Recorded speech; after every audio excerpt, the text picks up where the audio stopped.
Howdy, folks. Vinny here. Got to come clean.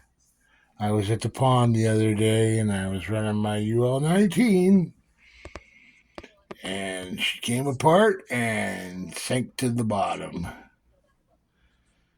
Luckily, it was only about 10 feet out, 15 feet out, and my dumbass waded out there and found it with my foot. Picked it up, finally found it, got it in. So I kind of destroyed her. Whoa, whoa, whoa. From when I bought it and crashed it the first time, everybody's seen the big gray nose it had. Can we see it? Focus, yeah.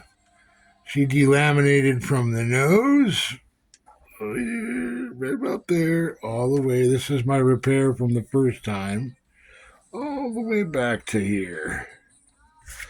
So I'm in the process of epoxying that and covering it with fiberglass and getting her to run again. She will run again. She may not be as pretty as she was. Well, she was never pretty with that gray nose. The very first time I ever ran it, I crashed it into the rocks.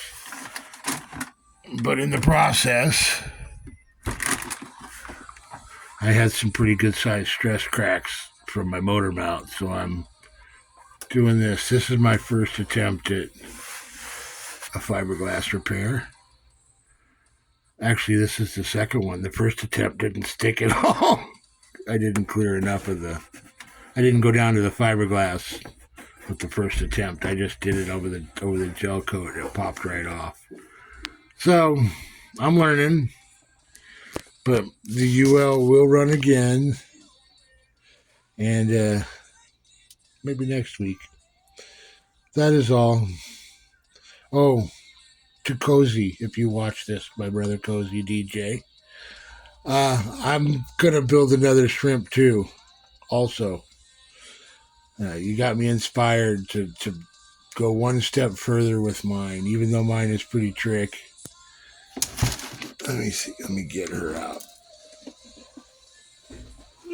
Hold on.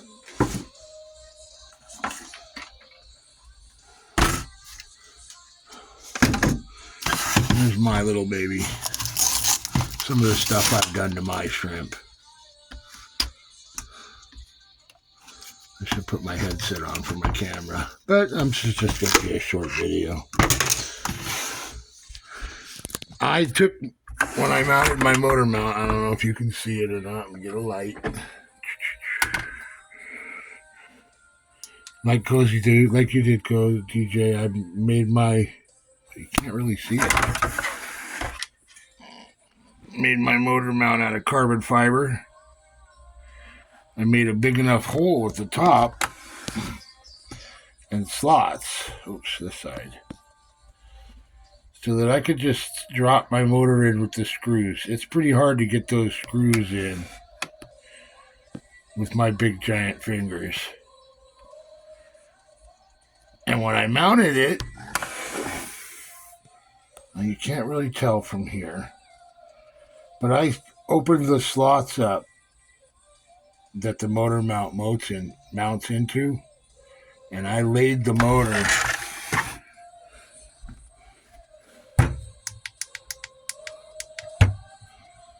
I took my motor that was at this angle and I laid it down a little bit so that my shaft, I built 6 other shrimps, and that circle at the bottom, the DJ called it the racing stripe. No, racetrack shape. That's what he called it. I never got it. Was always cutting into the front of the racetrack, my drive shaft, on all 5 or 6 of the others that I built. So when I laid my motor down, it straightened out the drive shaft a little bit, and my curve on the drive shaft, my bend on my drive shaft is way less than it was from the factory. It's just one of my mods. I also put a cooling tube from the back here I put a little piece of tubing in, offset it around my servo, so it clears the servo, goes along the wall, and hooks up the tube way up here. And I also,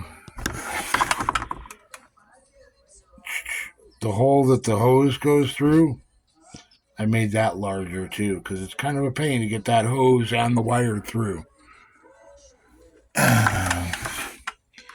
I'm using a 3800 Outrunner motor. I think it's 38. And then the Shark 60.